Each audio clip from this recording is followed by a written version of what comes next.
A situação, o futuro do Lar Nossa Senhora Medianeira, o nosso asilo dos idosos aqui de Cachoeira do Sul, esteve em pauta, em discussão, durante a tarde desta segunda-feira. Foram mais de 3 horas de reunião entre o Ministério Público, Comai, a direção do asilo, vários setores da Prefeitura Municipal, também da Coordenadoria Regional de Saúde, enfim, Corpo de Bombeiros também, todas as partes envolvidas nessa questão. E a promotora Maristela Schneider nos dá mais detalhes sobre este encontro. Promotora, qual a essência desse encontro? Surgiu um TAC, a partir desse TAC é que se define o que deve acontecer com o asilo? A nossa proposta foi chamar o pessoal do Comai, pessoal do asilo, pessoal do Corpo de Bombeiros, sentar realmente numa mesa redonda, porque nós só temos idosos lá, é uma instituição de fácil regularização, a questão física e estrutural, porque esse é o problema lá. Chamamos para uma conversa que, bom, nós chegamos a um ponto do nosso inquérito civil que ou a gente vai ter que, então, adotar uma medida judicial, porque a legislação realmente precisa ser cumprida, né? Ou então vamos firmar um termo de ajustamento de conduta, que é a nossa ideia, sabendo da situação do asilo, que também tem questão de deficiência financeira, da gente estipular um prazo, né, mínimo, estender prazos para o cumprimento de situações emergenciais. Conversamos com o pessoal do Corpo de Bombeiros, eles se mostraram bastante solícitos, que no momento que chegar a documentação a eles vão dar prioridade total para realmente fazer análise do plano de prevenção contra incêndio, mas isso tem que acontecer. Esses primeiros passos têm que acontecer por parte do asilo, né? Vai ter que ter um mínimo de cuidadores, que isso é feito uma análise. Ah, mas a lei ela é muito rígida, né, na verdade não teria como aplicar no Brasil, aquela história toda. Não, a verdade não é isso. A lei ela tem um sentido, ela tem uma finalidade. Por exemplo, que eu cito, é analisado o grau de dependência de uma pessoa idosa. Uma pessoa idosa independente, que toma banho sozinha, come sozinha, é uma independente 1. Mas tem grau de dependência que é 3, que é aquela pessoa que tem um Alzheimer, que mal consegue comer sozinha. Tem que ter um maior número, conforme um gráfico que é calculado, qual é o número, quantos residentes tem no grau de dependência 3, no grau de dependência 2, precisa um maior número de cuidadores. Porque imagina numa mesa, e isso foi constatado nessa inspeção, numa mesa comprida, todos os residentes, ou um grande número de idosos sentados, com uma pessoa servindo, aquela pessoa que não consegue mastigar, que não consegue pegar a colher na mão, precisa de alguém que ajude especificamente aquela pessoa. Então tem que ter um corpo técnico maior, tem que ter pessoas para trabalhar.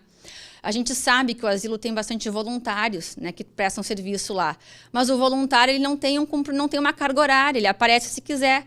Então não dá para se contar só com o voluntariado, precisa ter aquela equipe técnica mínima, porque se hoje ninguém aparecer do voluntariado, como é que vão tomar banho, como é que vão trocar as fraldas, como é que vai ser feito, né, a limpeza de mais de 13.000 e tantos metros quadrados numa instituição? Depois que o asilo teve a certificação cassada pelo Comai, um dos argumentos que a direção sempre utiliza de não conseguir realizar essas obras, do PPCI inclusive, é por falta dessa certificação. Então não é só isso. O que foi que aconteceu é que por muitos anos o asilo teve esta inscrição no Comai, teve o direito de captar no mercado, captou, foram realizados vários projetos, enfermaria, sala de fisioterapia, e nunca foi realizado o PPCI. Essa história, essa necessidade de haver o PPCI não é de hoje, sempre houve, né, e nunca foi cumprido. Então, realmente chegou num ponto que nós precisamos, até porque houve um incêndio sim na instituição, nós precisamos nos preocupar com isso, nós não queremos um segundo caso Kiss em Cachoeira do Sul, né?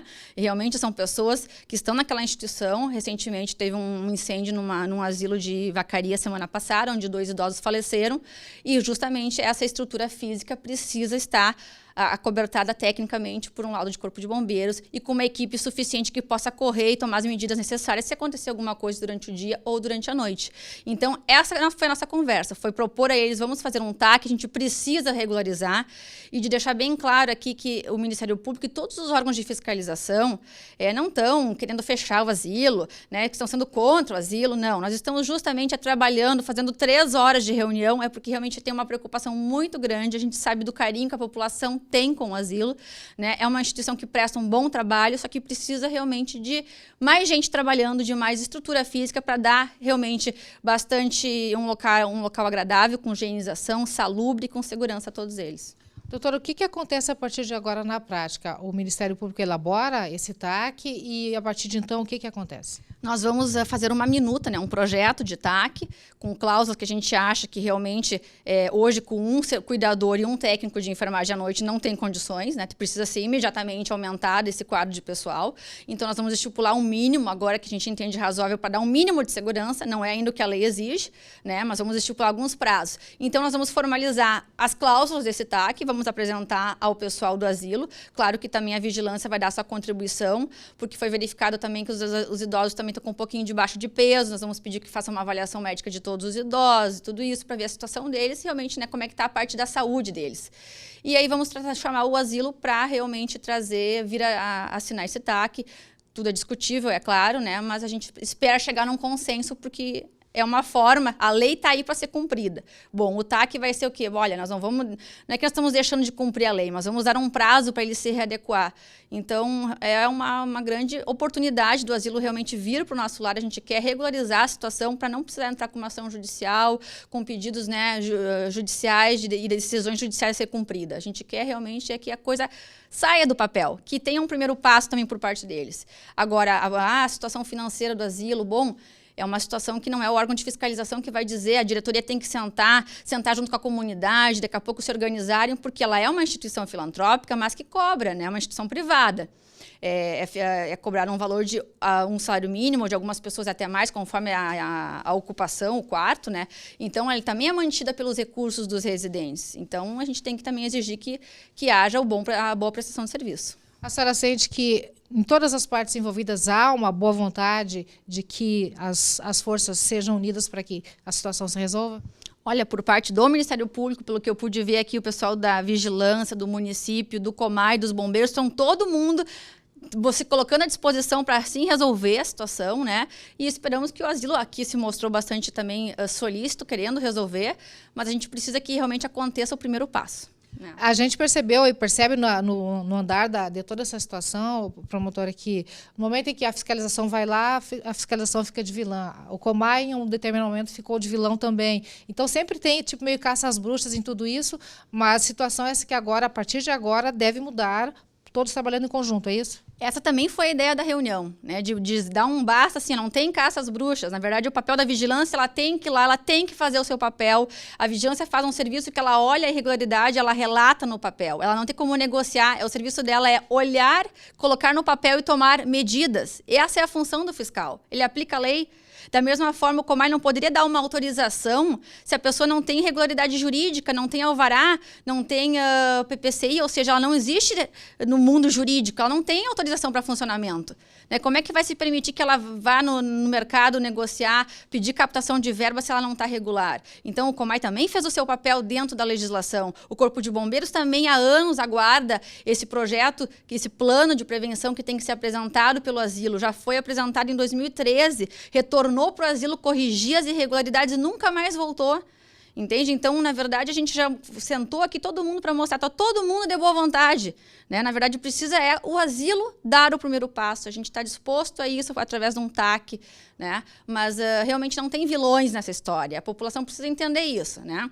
Não é que a lei não é proporcional, isso e aquilo. A gente tem que se preocupar. Se acontecer hoje de noite um incêndio lá, e aí? Adianta chorar amanhã do que aconteceu? Ah, mas por que não foi feito antes? Por que não se exigiu com mais força? Por que não foi mais contundente? Por que não se conversou tanto e tomou mais atitudes? Então, realmente, precisa ser feito. Está na hora de agir. E é isso que a gente sentou aqui para mostrar que não tem nenhum vilão, mas o pessoal realmente está querendo ajudar e precisa ser compreendido dessa forma. Em todas essas circunstâncias também, doutora, existe também a questão de responsabilização, né? Sim. Tanto a responsabilização por parte do Corpo de Bombeiros, que não atua, da Vigilância Sanitária, que vai lá e fecha os olhos e não faz o seu papel, por parte da comissão, da diretoria do asilo, todos os órgãos que estão sabendo, e hoje todo mundo foi conversado, todo mundo falou do risco, da situação, todo mundo responde. Né? Então, todo mundo está ciente das suas responsabilidades. E isso é sério, né? Então, precisamos agir.